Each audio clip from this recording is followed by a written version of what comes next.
everybody and welcome to Push Your Luck Videos. My name is Eric and it's been some time since I've uploaded a video. I do apologize. I had to prepare for moving over to New York, preparing for graduate school, moving all my stuff over, bringing my dog over as well.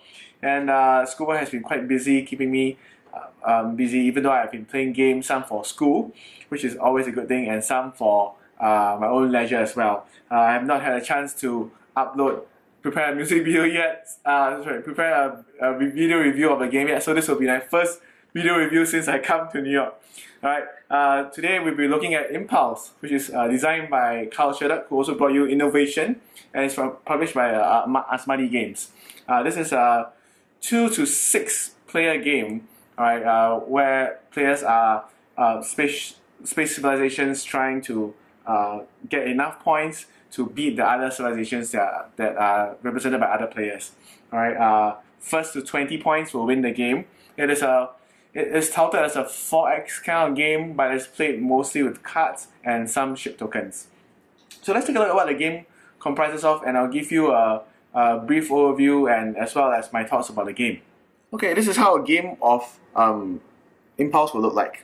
Essentially, you have a sector core, which is right in the middle, and then you build up the galaxy around it using the cards that are provided in the game. So remember, as I mentioned right at the start of the video review, these cards are essentially the entire game. You will use these cards to represent areas on the board, as well as use these cards to play, which will give you actions that you can use to execute them and play them. Alright, so each player will start off with a player board, which will tell them their race name, as well as the different actions that are available to them, as well as a detailed description of what a battle does. Each race will also have 2 technologies. One basic tech will be same for all other races, and a more race-specific tech that will be available to them. You will also have area where you can put mineral cards, as well as an area where you can put plant cards as well. So very similar to Innovation, if you have played Innovation before, but it's to the point, it's quite simple, it's quite straightforward, it's to the point, and all the details are there. So how do you play the game? After the setup, alright, this is also another board that you have, which is a scoreboard, which will also tell you what are the things you can do to score points, as well as a score tracker. So again, as I mentioned at the start of the review, first to 20 points will win the game. Alright, what do you do during your player's turn? So each player will take a turn, and in turn order we will keep doing this until one player has scored 20 points. What do you do during a turn is all listed inside this very nice and concise turn phases section in your player board. So right at the beginning, you add a card to Impulse. So what's Impulse? Now Impulse is besides being the name of the game, it is something that is the main concept of this game, which is at the start there will be no cards in the Impulse.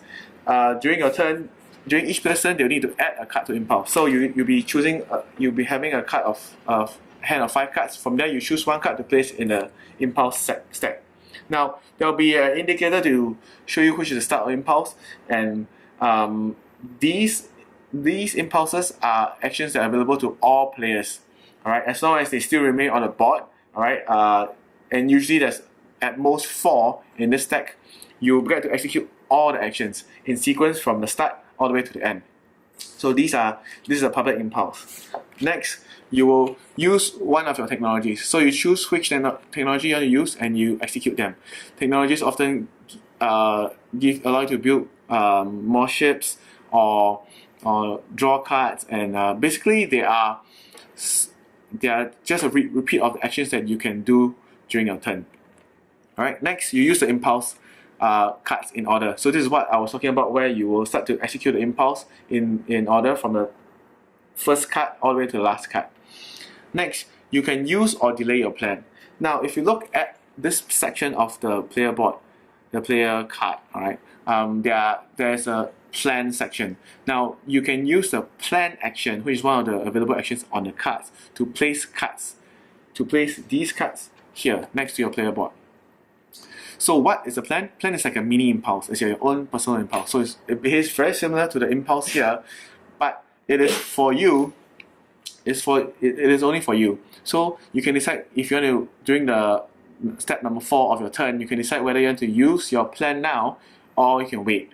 If you use your plan now, you execute them in sequence and then discard them after you have done using them. Or you can wait. But if you have 4 or more cards in your plan during your turn, you cannot wait anymore, you can't delay anymore, you must execute them. Next, you score sector core points. Now, if during your turn you moved your cruiser, okay, so just to backtrack a bit, in a game, players are given rocket ships like this. Alright, placing them on the end, alright, that means they're standing up on the board, means they are transports. You place them at the side, it means that they are cruisers. Now, if the cruisers are meant for attacking and transports are meant for moving around and activating the different cards that you can see here. Now, if you happen to come to if you happen to be near the core sector core, I mean, right, with the cruiser, each cruiser fleet, right, will score you 1 point during the step 5 of a turn. Next, you will draw 2 cards. There will be a stack of cards where you can draw from. Right, you draw 2 cards, and then you trim the impulse. As long as there's more than 3 cards in the impulse, you remove the first card that is in the impulse, and then that means you leave behind 3 impulse cards. And so, as I mentioned, the main gist of the game is where all these cards are available. So these cards come in different colors as well as different sizes. What do I mean by color? Well, the colors are quite straightforward. So there are different colors: as blue, green, red, yellow. What are the sizes? Now, each of the cards will have symbols here. So these symbols will denote the size of the card. So this is a size 3 blue color card. Alright, this is a size 1 blue color card. Each card will also have actions. This is the main action, telling you that what this card is, so that if you are familiar with the game, you can immediately tell what this action does, as well as the detailed instructions below. So these instructions may change depending on the card. Okay, so what are the different actions available? There's this nice reference card that tells you what are available. So for example, command, you can move your ships around. Usually they tell you to move one single ship or one ship fleet, one space, that kind of thing. The movement part is a bit tricky, so you need to be aware. There are some examples in the book, but sometimes they're not as intuitive as we would like. Build, you can construct new ships. Typically, you either build in your home area or you build in a location which you occupy. Next, research. You can add 1 card to your tech. That means you replace the basic tech that you have, or you replace a current card which represents your research. Which also means that at most you can only have 2 techs for your race. Next, you can plan. Plan means that you can add a card to the plan side of the player board, right, which will add to your mini impulse. Your own personal impulse, I mean. Next, you draw. You can add cards to your hand. There's a hand limit of 10. So take note when you are doing this draw action. Next, trade. You can sell cards from your hand for points. Now this is one way of scoring. So if I do a trade, if I can trade this green card, I get 3 points because it's a size 3 card. Alright, so this is one way of getting points. Next, you can, I'll go mine first. Mine, you can add cards to your minerals. So basically you take the card, right, you add it like this to the mineral size. So this means that I have now 3 green minerals. Now what do the minerals do? If you have a specific card, most of the cards, the actions, there will be one number that's modular, which means that the number can be boosted. Alright, they call it boosted. So if I had this 3, for every two minerals of the same color that you have, you can boost the number by 1. Which means that if this was my mineral, that means I had 3 green minerals, I can boost this number, this little white number here, by 1. Alright, which will mean that now I can execute 1 size 2 card from the deck. Alright, this number means that I can execute 1 size 1 or 2 card from the deck if I boosted it. Alright, it's not an absolute must. That means I'm restricted to a size 2. I can do a size 1 or a size 2. It's up to me. Alright, but the boosting helps me to do this. So action. Yeah. Okay, the other things that you can do as well, you can refine. That means you sell minerals for points. Now this is another way of scoring a lot of points, and it can be quite a good way to do a cobra strike. That means you come from behind and score a lot of points. Lastly, sabotage. Sabotage is where you can destroy ships without a battle. So you just draw cards and see whether the card you drew allows you to destroy the ship or not. There's also battles that you can do. So whenever you do battles, you will lay down cards, which is the battle sequence actually is detailed here. Alright, so you lay down cards and then you see the number of symbols on the cards available, and then you draw another card from the deck for each ship that is involved in the battle. And if you win the battle, you get 1 point. If you're the one that started the battle. Right? And for each ship that you destroy, you get 1 point. So if you're a defender wins on ties, you only get 1 point for each ship you destroy. So defender can also destroy ships as well. And so yeah, first to 20 points will win the game. So this is the overview of Impulse. Let's go to my final thoughts. Okay, so that's the game of Impulse. Now, this is a review copy from Asmadi, so I need to thank them for sending me a review copy. What did I think of the game? I did not particularly enjoy the game. I heard a lot of hype about it. A lot of people have been saying good things about the game, and it supposedly plays fast, and it captures a feel of a 4X game. But for me, it kind of fell short. There are several reasons why it fell short. Firstly, the games I played so far took quite a long time. 1.5 hours to 2 hours. Do not play this game with 6 players. When we play a 6-player game, it took a really long time.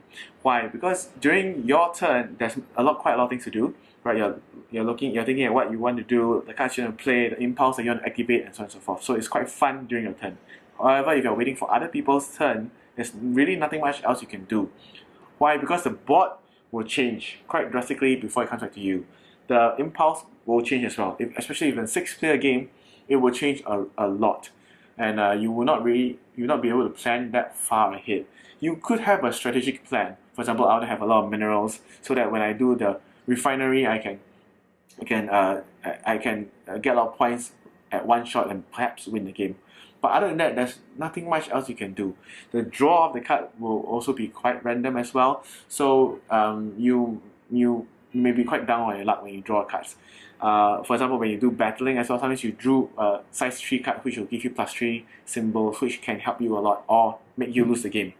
Sabotage action also depends on the cards that you draw. If you can draw a lot of sabotage cards, that's good for you, because that will mean that your opponent's ship will be dead, but it could also mean that you will lose a turn if you do not have a luck of draw. What other things about the game? The design is really quite simple. I mean, there's nothing much to these symbols. You can see the cards are very simple design, just words, and just a simple design. So I'm quite surprised when I realized that there's actually 2 artists credited for the game.